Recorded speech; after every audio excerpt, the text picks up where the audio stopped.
The K'tharr Ascendancy, a sprawling galactic empire, had reached a pinnacle of technological and resource abundance. Their homeworlds were paradises, teeming with automated megafactories that churned out starships and advanced weaponry from pristine, freshly mined resources. Waste was an alien concept, as every component was designed for infinite lifespan or perfect recyclability within closed-loop systems. To the K'tharr, resources were simply an endless stream, flowing effortlessly. From their vast mining operations and orbital refineries, their military was a reflection of this boundless wealth. Fleets of brand-new, perfectly maintained starships, each crafted from virgin materials, were deployed with casual indifference. A damaged ship was not repaired, it was simply replaced by a new one. Battlefield debris was considered irrelevant, a mere byproduct of victory, to be swept away by automated cleaning drones or left to drift as cosmic dust. To the K'tharr, the universe was an infinite wellspring, and their technology was its perfect, pristine expression. When the K'tharr Ascendancy first encountered the Terran Federation, their initial reaction was one of profound, almost pitying bewilderment. Humanity was, to their abundant sensibilities, pathetically resource-poor. Our ships were often patched up, our technology a chaotic mix of brand-new and lovingly maintained, decades-old components. Our logistical chains were perpetually strained, our resource extraction operations always struggling to keep up with demand. We were, in the K'tharr's view, a species that simply hadn't learned the secret of true abundance. High Commander Zeal, a K'tharr of impeccable lineage and strategic brilliance, was tasked with analyzing this new, struggling species. His report to the Ascendancy's ruling council was a masterpiece of understated condescension. Species designation: human. Zeal's melodic thought forms resonated in the council chamber. They are a species of scavengers. Their technology often relies on repurposed components. Their ships bear the marks of countless field repairs. They appear to value discarded debris, actively seeking out what we would consider waste. They are, in essence, a parasitic species, clinging to the remnants of others. The K'tharr Council, after a period of serene contemplation, deemed humanity to be a Tier 7, resource-dependent species. They were a minor nuisance, a species too resource-constrained to pose a threat, eventually to be assimilated or, if too problematic, simply removed as a logistical inefficiency. The war, a conflict humanity would later call the Scavenger War, had begun. The K'tharr Ascendancy's war effort was overwhelming. Their fleets, composed of immaculate, newly forged warships, swept through Terran-held space. Humanity fought with desperate courage, but our technology, designed for efficiency, not infinite abundance, was simply outmatched. The K'tharr, with their endless supply of replacement ships, could simply overwhelm us with numbers and pristine firepower. Worlds fell one after another, but the K'tharr did not bother with occupation. They simply obliterated resistance, then moved on, leaving behind vast, drifting fields of shattered human warships and orbital infrastructure. To the K'tharr, this was simply battlefield debris, the insignificant waste of a fleeting victory. On the command bridge of the TDFS Ragpicker, a civilian deep space salvage vessel hastily converted into a mobile command center, Fleet Admiral Anya Sharma stared grimly at the holographic tactical display. The K'tharr were closing in on the Sol system, vast fields of human wreckage, the silent graves of fallen fleets, surrounded them. Dr. Alistair Vance, a lean, intense man with the disheveled hair of a long-haul salvage master, stepped forward. Vance was no career military officer, but a specialist in extreme resource extraction and battlefield reclamation. His project, Project Phoenix, had been largely ignored by the Terran military, seen as an academic curiosity for a post-war economy. "Admiral," Vance began, his voice surprisingly calm amidst the despair, "the K'tharr see this wreckage." as garbage, as waste. They believe they can simply drown us in their abundance, replace every loss, and grind us down until we run out of resources. He paused, a faint, almost predatory smile playing on his lips. But what if that's not a weakness? What if, for them, their abundance creates a blind spot? What if, for us, this waste is our ultimate weapon? He then displayed a series of holographic projections, images of ancient human scavengers, gleaning sustenance from battlefields, building empires from the refuse of others. He showed modern human deep space salvage operations, recovering rare metals from destroyed stations, repurposing ancient tech for new applications. For millennia, Vance continued, humanity has lived in a constant battle against scarcity. We have learned to make do with less, to repurpose, to rebuild from what others discard. We don't need pristine, freshly mined resources. We can fight a war with the very debris of their victories. More importantly, we can see value where they see only waste. My proposal, Vance concluded, his eyes blazing with conviction, is to deploy Project Phoenix. We cannot outproduce the K'tharr. We cannot match their boundless resources, but we can outscavenge them. We can turn their waste into our strength. We will become the Salvage Fleets. The High Command stared, bewildered. Was Vance suggesting they fight a galactic war by actively collecting enemy debris?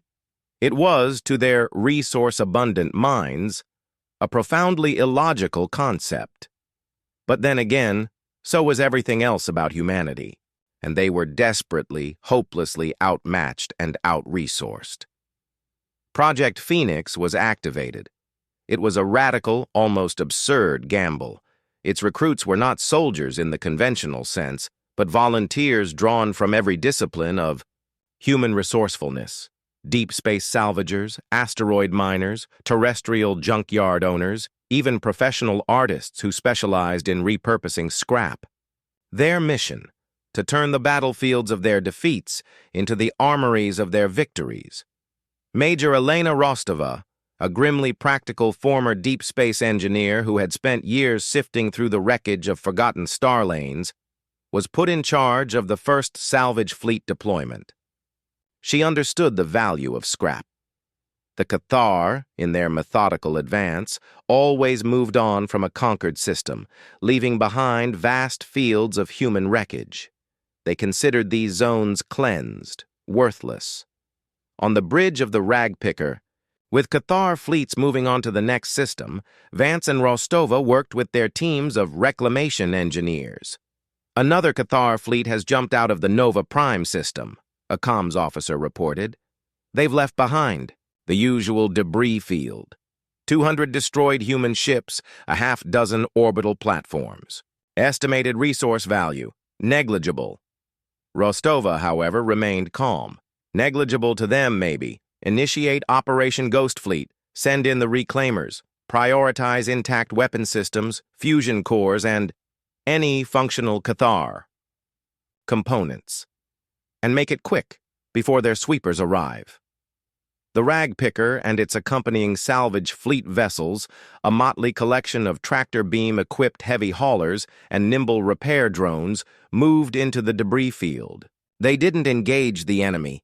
They simply began to harvest.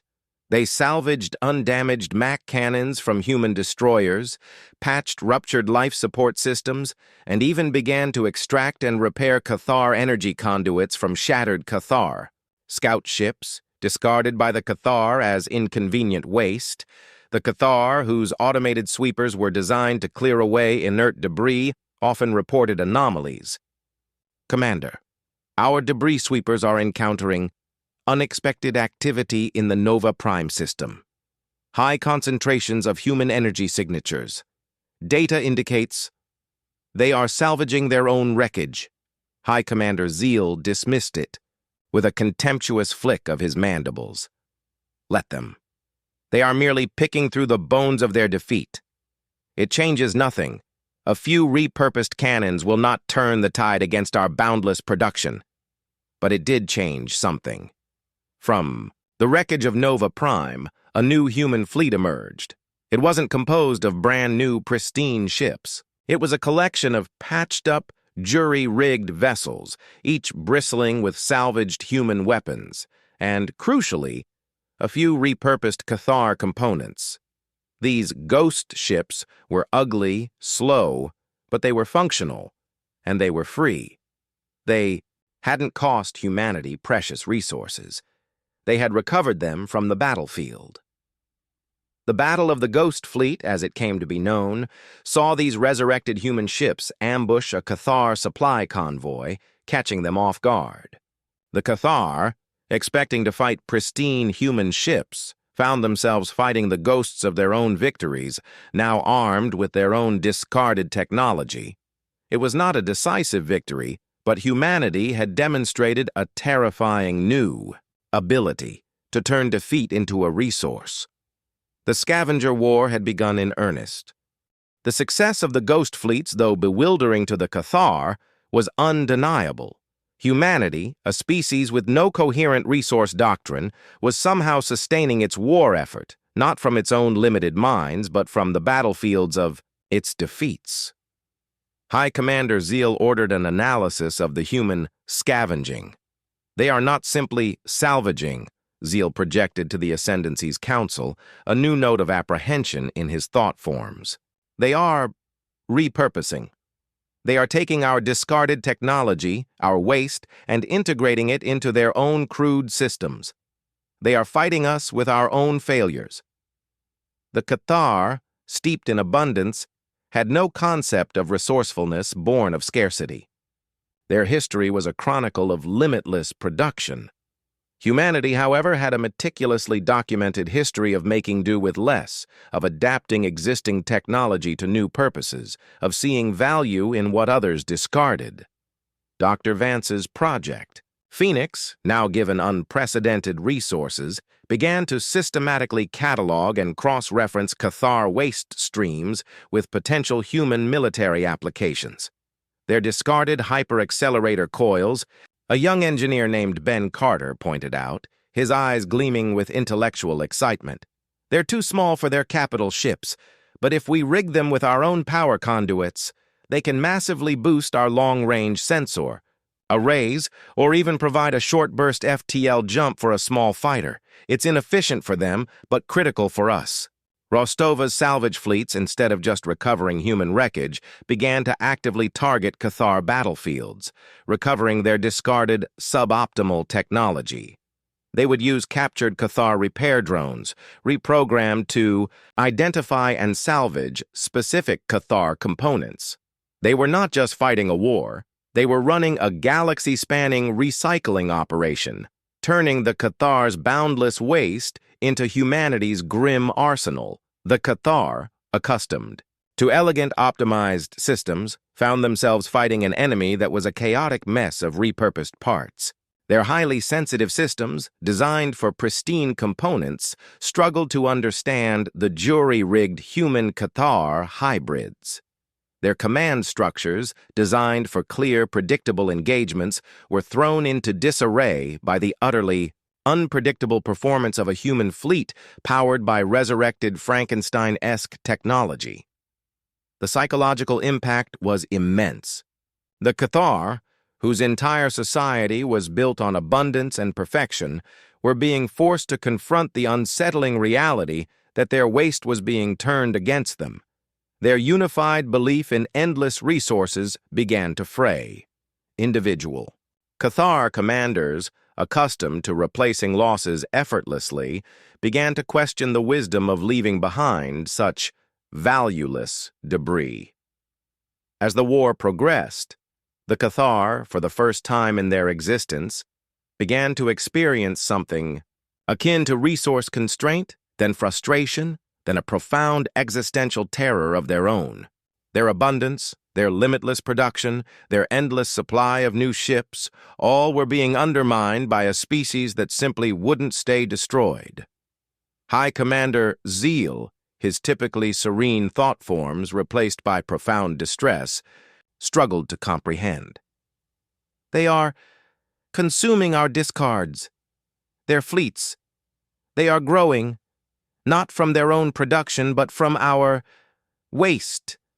We defeat them, and they simply build new ships from the wreckage.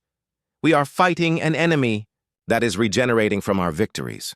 This, regenerating from our victories, was anathema to the K'tharr. Their entire society, their very identity, was built on the principle of infinite, efficient production. The human strategy of making do with less, of finding value in refuse, was anathema to them. It was psychological warfare of the highest order. Project Phoenix, under Vance's strategic direction, launched its most ambitious counter-doctrine, the Scarce Resource Gambit. They began to subtly spread disinformation within K'tharr-held territory, hinting at newly discovered, incredibly rich resource veins within systems that had been thoroughly picked clean by human salvage operations.